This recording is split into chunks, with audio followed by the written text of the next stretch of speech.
Howdy, we are Group 17, and our clinical correlations presentation will be over the endocrine system. I am Melissa Mondragon. I'm Hannah Bowie. I'm Madeline Johnson. And I'm Lexi Pykoff. The endocrine system is responsible for the transfer and production of hormones that allow the body to function. Hormones are produced in the glands and travel through the blood to any organ or tissue that needs them. Important glands that we are going to be talking about in this presentation include the thyroid gland, which is responsible for the metabolic rate of the heart muscles and digestive system, as well as brain development.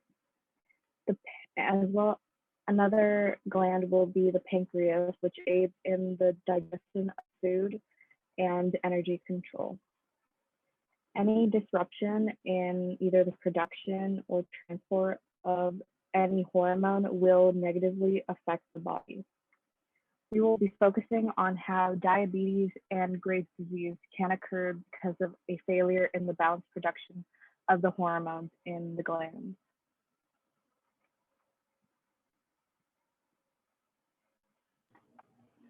So our disease one is Graves' disease. And Graves' disease is an immune disorder that causes a surplus of thyroid hormone, which is also known as hyperthyroidism. This disease is known to be more common in women under the age of 40. The causes of Graves' disease include whenever antibodies produced by lymphocytes cause thyroid cells to work overtime by binding to their receptors and stimulating them to produce thyroid hormones. Some of the symptoms of Graves' disease are Graves' ophthalmopathy, which is bulging eyes or pressure or pain in the eyes. Graves' dermopathy is another symptom, which is thick red skin, usually on the shins or tops of the feet, enlargement of the thyroid gland, and anxiety and irritability.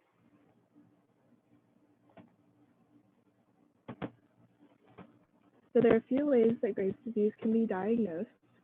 So first, a physical exam, and if that doesn't work, then the doctors move to blood tests, where people with Graves' disease usually have lower than normal levels of thyroid stimulating hormone and higher levels of thyroid hormone.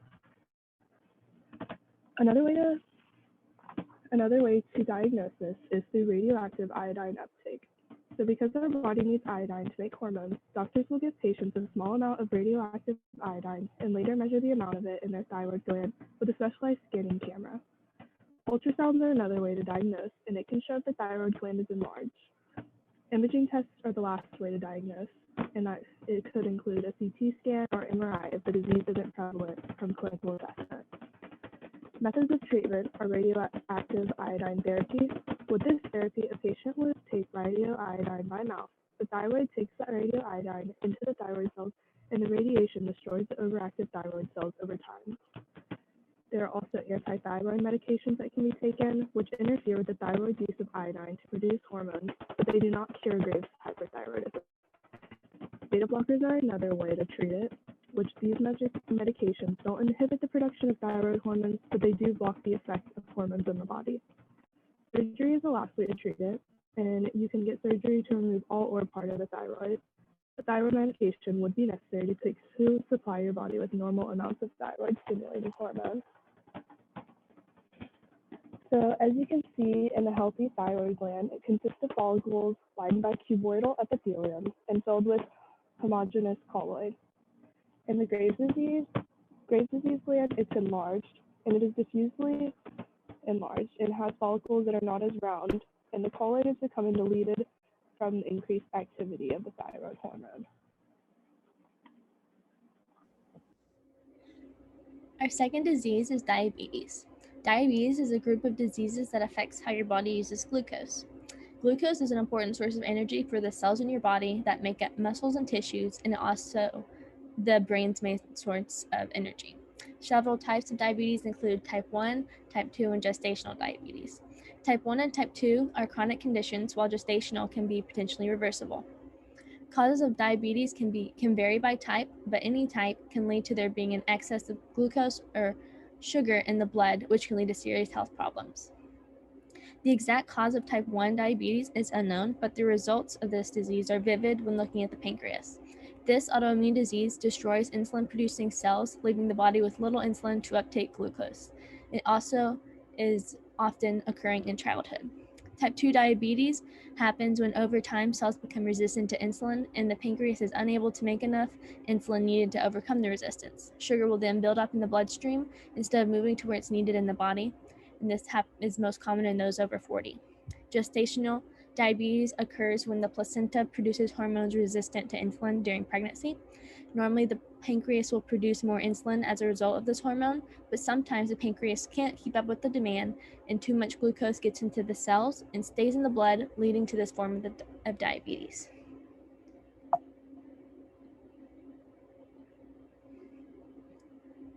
Symptoms of diabetes can vary depending on the elevation of glucose in the blood. An overview of some common symptoms for type 1 and type 2 diabetes are increased thirst, frequent urination, presence of ketones in urine, extreme hunger, unexplained weight loss, fatigue, blurred vision, slow healing sores, and frequent infections. There are several screening tests that are used to diagnose diabetes. The A1C test measures the percentage of blood sugar attached to the hemoglobin. When there are higher blood sugar levels, there will be more hemoglobin with sugar attached to them. This shows that the insulin is not working properly. A random blood sugar test with a blood sugar level higher than 200 milligrams per deciliter suggests diabetes, and a urine test is used for people suspected of type 1 diabetes. The purpose of this is to search for the presence of ketones.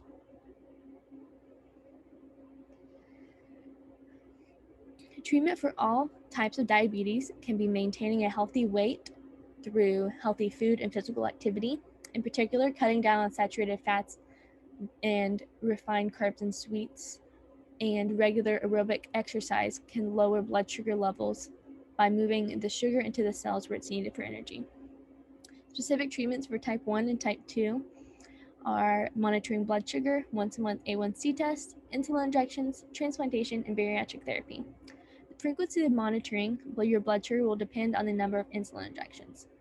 An effective form of treatment for children with type 1 diabetes is immunosuppressive therapy. This treatment reduces the activity of the body's immune system, which in turn will reduce the attack on beta cells by the immune system.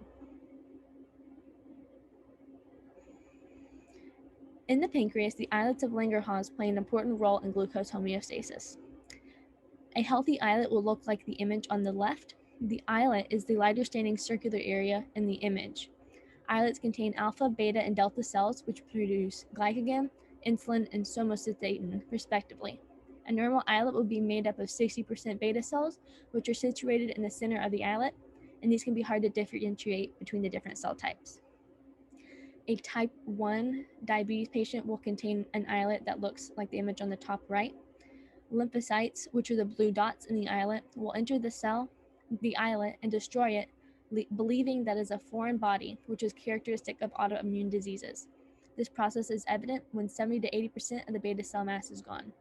Other markers of the disease include inconsistent reduction in islet size, early encephalitis, with marked islet atrophy and fibrosis. A type 2 diabetes islet will look like the image displayed on the bottom right. Islets display an inflammatory process that is characterized by the presence of cytokines, apoptotic cells, immune cell infiltration, amyloid deposits, and eventually fibrosis. The amyloid deposits are depicted by the white areas inside of the islet. Elevated glucose levels will induce cell death or apoptosis in cultured cells. There is also a subtle reduction in islet cell mass, which is associated with marked fatty deposit.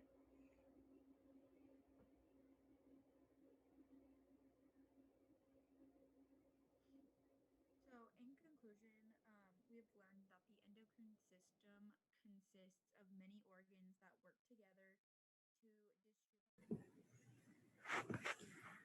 So, in conclusion, we can see that the endocrine system consists of many organs that work together to distribute hormones throughout the body. And when this hormone distribution is interrupted, we experience illnesses such as Graves' disease and diabetes. Graves' disease is a result of too much thyroid hormone present in your body and can result in an enlarged thyroid gland, bulging eyes, anxiety, and many other signs and symptoms. Diabetes involves the pancreas and the hormone insulin. When the islet cells are attacked in the pancreas, blood sugar can no longer be regulated, leading to many other health concerns. So for question 1, we have which cell would be seen in someone with type 1 diabetes? The answer is A, because that's an islet cell that's being attacked by lymphocytes. In question 2, we have which disease is a result of an overactive thyroid hormone? The answer is B, Graves' disease. Pancreatic cancer. It's obviously cancer not related to thyroid production. Parkinson's is a neurological disorder, and type 2 diabetes is due to diet and exercise. In question 3, we have which of the following is not an endocrine organ? And the answer is D, lymph nodes in the occipital lobe. Lymph nodes do not produce a hormone, so they are not considered part of the endocrine system. They are part of the excretory system. And then the occipital lobe is obviously a part in your brain. And then here's our works cited.